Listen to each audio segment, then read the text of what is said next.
If there is one thing we all have in common, it's that we all have a soft spot for Disney. Hey, admit it, you know you do. From the Disney movies to one of the greatest inventions ever, the Disney afternoon, there have been video games based off the many successes coming out of the House of Mouse. Teabagging with Hercules. Some were excellent, some, not so much. I can fix it! I'm gonna wreck it!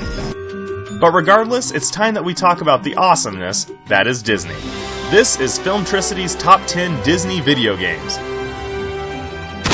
Number 10.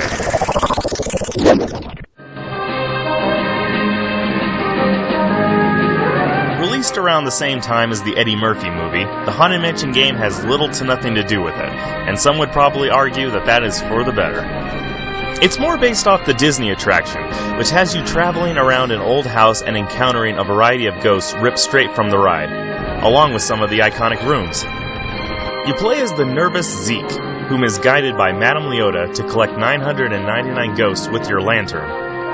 This game is overlooked, probably because most people thought it was based off the movie, but I assure you, it is not. Do you dare to venture inside this creepy old house?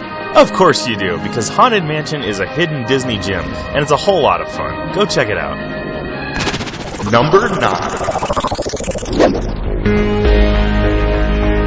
Tron Evolution takes place before Tron Legacy, but after the first original movie. So we're shown important story scenes like Clu turning against Flynn, and Flynn in his lab before he is trapped inside the grid. I love Tron City. Everything is in beautiful cyberspace detail with brand new characters and familiar ones from the movie. And the light cycles. Who doesn't love light cycles? You can even go online and battle other players in the arena. So much fun. And just the overall feel of the game is excellent. The fighting scenes are great and the special moves are easy to pull off. I hope to see more Tron games like this in the future. Maybe when Tron 3 comes out. Number 8.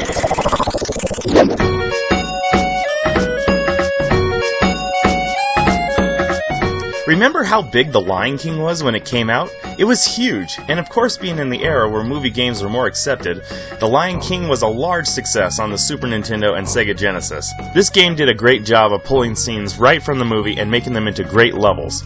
I especially loved the Stampede level, and the minigames were a blast too. There were times when I would just enter in the code and just play the minigames by themselves.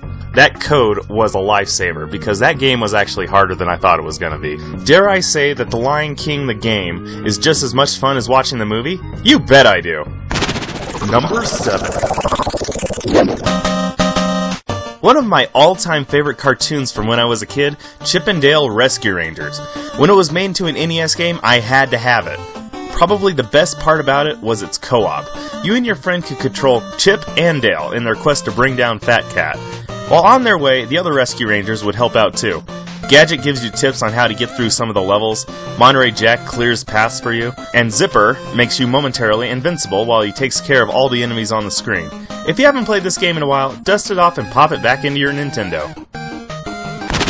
Number 6. Aladdin was one of those games that stood out for using a process called Digicel for its character animations, and you could tell just by looking at it. It looked great. In fact, it actually looked better than the Super Nintendo version, which usually never happened.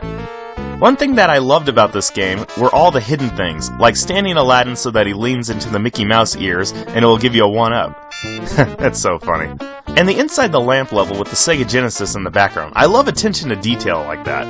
The escape levels are one of my favorites, and they have an Indiana Jones feel to them. There's a reason why this game made Best Genesis Game of 1993. It's just plain amazing. Number 5.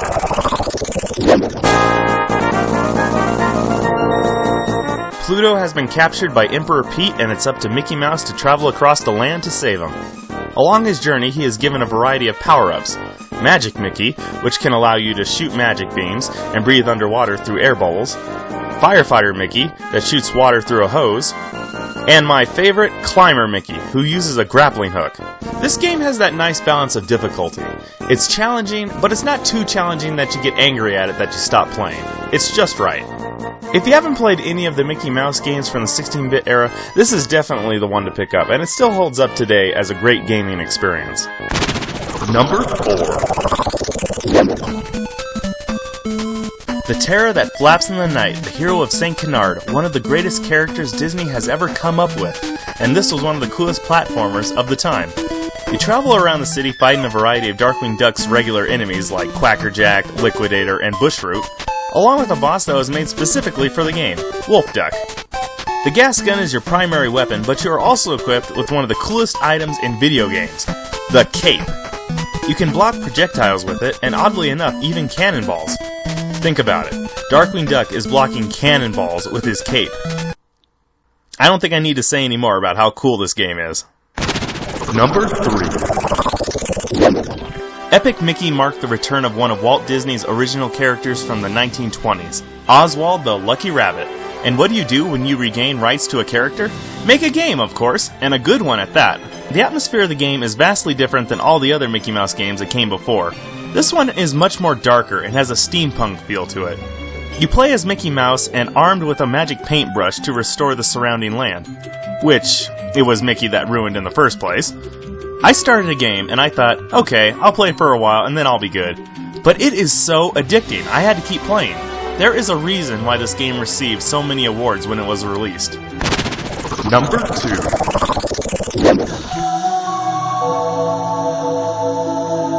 What started as a conversation between a Disney and a Square Enix member in an elevator turned into one of the biggest breakthrough franchises of the early 2000s.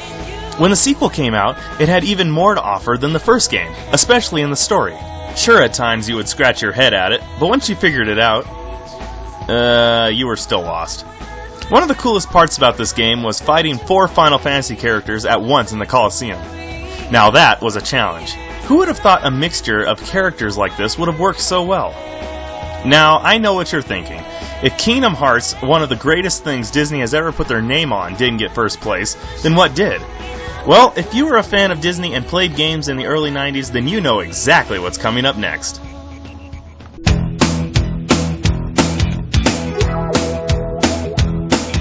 Oh yeah, you know it. One of the greatest cartoons Disney ever made, and quite possibly one of the greatest 8-bit games ever. DuckTales follows the adventures of Scrooge McDuck as he scours the world to become even richer. This game has 5 stages: the Amazon, Transylvania, the Himalayas, the African mines, and most memorable, of course, the Moon, with its awesome theme. This game was so memorable that now, 2 decades after the show has been cancelled, Capcom has decided to remaster the game in a new look that rivals the show. Allowing DuckTales to be remastered just proves that the fans still have a love for it. And for good reason. This game got everything right. If you haven't experienced it, you need to, as both a Disney fan and a gaming fan.